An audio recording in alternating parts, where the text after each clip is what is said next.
Welcome to my channel studies app learning with Irfan. तो आज हम पढ़ने वाले हैं संस्कृत व्याकरण का वचन, ठीक है, जिसको हम संस्कृत में बोलते हैं वचनानी, ठीक है। तो संस्कृत में जो वचन है वो टोटल 3 होते हैं, ठीक है। पहला है एक वचन, दूसरा द्विवचन, तीसरा है बहुवचन, ठीक है। तो इसमें टोटल हमें करना क्या होता है कि टोटल 3 तरीके से समझना होता है। पहला हमारा पुल्लिंग के लिए, दूसरा स्त्रीलिंग, ठीक है, तीसरा है नपुंसकलिंग के लिए, ठीक है। इसमें हमें पहचान करनी होती है कि हमें पुल्लिंग में किस तरीके से लिखनी है, स्त्रीलिंग में कैसे लिखना है, नपुंसकलिंग में कैसे लिखना है।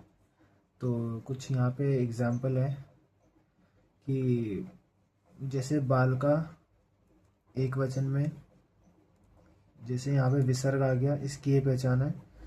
द्विवचन में बालको, तो यहाँ पे जो ओ की मात्रा है ये एक पहचान है इसमें। बहुवचन में आ की मात्रा आ जाएगी जो कि विसर्ग के साथ, ठीक है। तो ये आपको इसकी पहचान करनी है किसमें, पुल्लिंग में, ठीक है।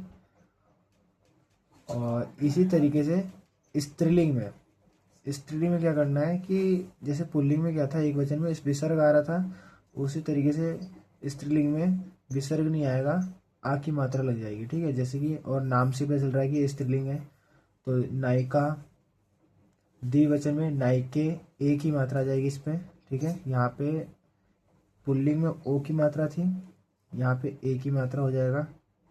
उसी तरीके से स्त्रीलिंग में बहुवचन में नायिका, ठीक है।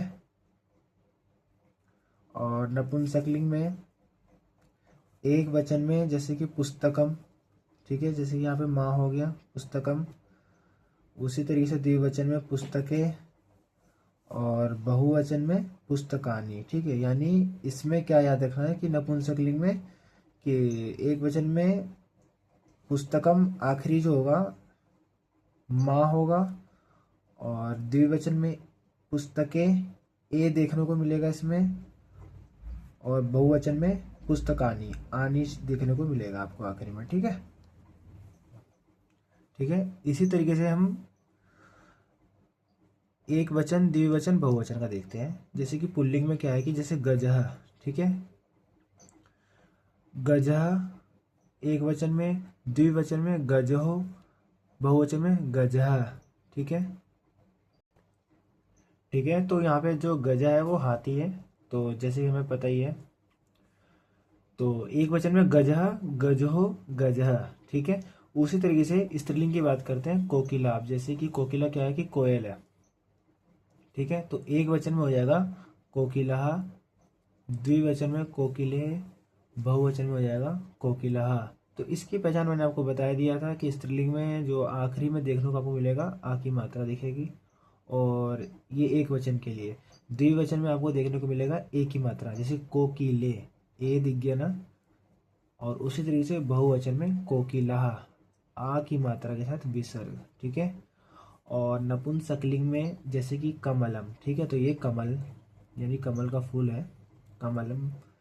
तो इसमें क्या है कि एक वचन में कमलम, द्विवचन में कमले, बहुवचन में कमलानी। तो इसकी भी पहचान वैसे ही है, आपको माँ देखने को मिलेगा, जैसे कमल के साथ माँ लग गया तो कमलम, ये आपको नपुंसकलिंग में इसकी पहचान करनी है।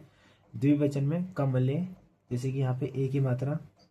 उसी तरीके से बहुवचन में कमलानी, ठीक है। तो आपको यहाँ पे आनी देखने को मिलेगा, ठीक है। इसी तरीके से हमारे पास दूसरा है पुल्लिंग में सैनिकहा, सैनिको, सैनिकहा, ठीक है।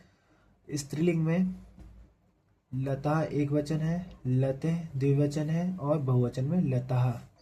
नपुंसकलिंग में एक वचन में पत्रम, द्विवचन में पत्रे, बहुवचन में पत्राणी, ठीक है। तो आई होप आपको ये समझ में आ गया होगा। तो इस वीडियो को लाइक करें, सब्सक्राइब करें और कमेंट करें। धन्यवाद।